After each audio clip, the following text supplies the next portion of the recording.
నా పేరు జక్కుల గంగరాజు, దేవరపల్లి మండల రికార్డర్ సర్పంచ్ అభ్యర్థిగా పోటీ చేస్తున్నాను.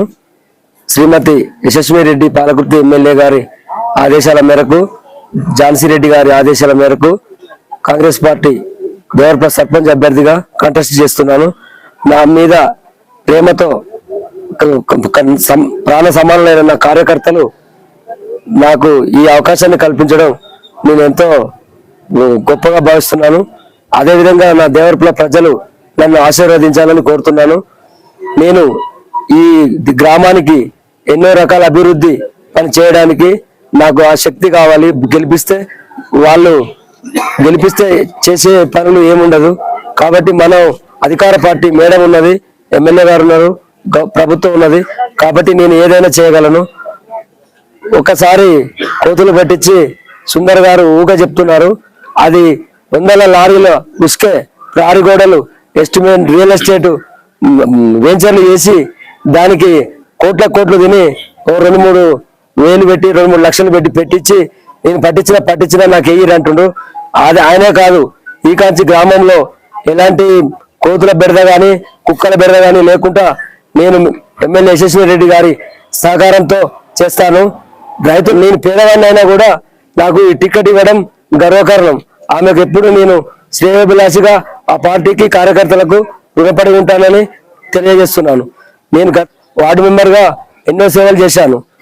గ్రామ పంచాయతీ బిల్డింగ్ కట్టించాను, బోడబండ తండ రోడ్డు కూడా నిర్మించాము. నష్టం జరిగినా కూడా నేను నిర్మించడం జరిగింది. అవే కాక ఇంకెన్నో పనులు చేయించడం జరిగింది.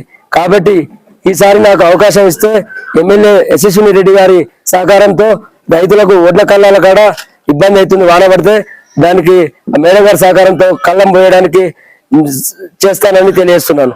మరియు దాదాసాహెబ్ కాలనీకి పోయే బ్రిడ్జి వెరకాడ ఆ బ్రిడ్జి కూడా అవడానికి నేను కృషి చేస్తాను పెద్దల సహకారంతో. మన ఊరికి రైతులు అనేక ఇబ్బందులు పడుతున్నారు. చెరువుల్లో నీళ్లు రావడానికి, గోదావరి నీళ్లు రావడానికి ఇబ్బంది ఉంది. కాబట్టి ఈసారి నన్ను గెలిపించినట్టయితే మా కాంగ్రెస్ పార్టీ పెద్దలు మేము కలిసి మేడం గారిని రిక్వెస్ట్ చేసి ప్రతి చెరువుకి నీళ్లు కొట్టించే ప్రయత్నం చేస్తాము. వాళ్ళు గెలిస్తే అనేక అభివృద్ధి చేస్తా మా పెద్దల సహకారంతో, ఎమ్మెల్యే యశస్వి రెడ్డి గారితో. కాబట్టి నాకు మీ అమూల్యమైన ఓటు వేసి గెలిపించాలని కోరుకుంటూ, ఈ పేద బిడ్డను, ఒక రైతు బిడ్డను నేను, వాళ్ళు రియల్ ఎస్టేటర్లు కాబట్టి నన్ను నమ్మి నాకు సీట్ ఇచ్చిన మీరు దేవరపల్లి గ్రామ ప్రజలు ఆశీర్వదిస్తేనే నాకు ఆ శక్తి ఉంటది. కాబట్టి దేవరపల్లి గ్రామ ప్రజలకు శుభాభినందనలు, నమస్కారాలు తెలియజేస్తూ నన్ను గెలిపించాల్సిందిగా కోరుతున్నాను.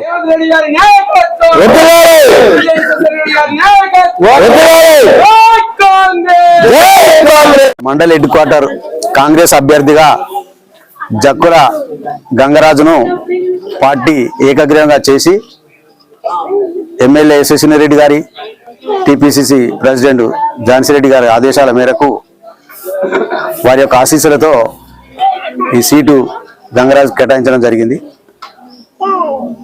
దేవరపల్లి గ్రామంలో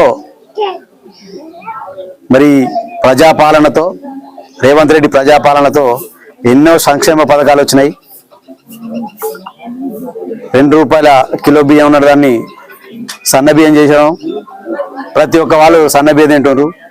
అర్హులైన ప్రతి ఒక్కరికి రేషన్ కార్డులు ఇవ్వడం జరిగింది. ప్రతి కుటుంబంలో రేషన్ కార్డు ఉన్న ప్రతి ఒక్కరికి కూడా కరెంటు బిల్లు మాఫ్ చేయడం జరిగింది. అర్హులైన ప్రతి ఒక్కరికి కూడా ఇల్లు ఇవ్వడం జరిగింది. అన్ని కార్యక్రమాల్లో కాంగ్రెస్ ప్రభుత్వం చేసే ప్రతి సంక్షేమ పథకాన్ని ప్రజలలోకి తీసుకెళ్లి కాంగ్రెస్ పార్టీ బలపరిచినటువంటి జక్కుల గంగరాజు తనకు వచ్చిన గుర్తు తెలియజేసి, గంగరాజు గెలుపు కోసం దేవరపల్లి ప్రతి ఒక్క కార్యకర్త కంకణ బద్దులై ప్రతి సంక్షేమ పథకాన్ని తెలియజేసి చేస్తాం. ఇక పోతే అవతల పార్టీలు ఏం చెప్పుకుంటున్నారంటే కోతుల పట్టించినామని చెప్తారు. ఓకే, పట్టించిన మాట వాస్తవమే. 6 నెలలకు మళ్ళీ ఊరు చేరిన కోతులు, అది కూడా వాస్తవే. ఆయన పట్టించిన తర్వాత 3 నెలలకు 6 నెలలకు మళ్ళీ కోతులు ఊరు ఉన్నాయి. ఆ కోతులు ఏం వెళ్ళలేదు. పట్టించిన 3 నెలలకే మళ్ళీ కోతులు వచ్చినాయి. అది కూడా గుర్తించుకోవాలి. వాళ్ళు చెప్పడానికి అది ఆస్కారం లేదు. ప్రతి ఏ అభివృద్ధి అయినా ప్రతి విషయంలో కూడా ప్రతి కార్యకర్త ఈ రోజు వరకు కూడా గతంలో ఇండ్లు ఇచ్చారు, ఇండ్లకు డబ్బులు అడిగిన చరిత్ర ఉంది. కళ్యాణ లక్ష్మి తీసుకుంటే డబ్బులు అడిగిన చరిత్ర ఉంది. కండవ కప్పుకున్న చరిత్ర ఉంది. దేవరపల్లి కాంగ్రెస్ పార్టీ అభ్యర్థి వార్డు మెంబర్లను కూడా సక్సెస్ఫుల్ గా విజయవంతంగా 12 వార్డులతో పాటు సర్పంచ్ని విజయవంతం చేయాలని కోరుకుంటూ ప్రజలందరికీ కూడా మేము ప్రతి నిత్యం అందరికీ అందుబాటులో ఉండే గంగరాజును గెలిపించాలని కోరుకుంటూ మీ అందరికి కూడా చేతులెత్తి దండం పెడుతున్నా. జై కాంగ్రెస్. జై కాంగ్రెస్.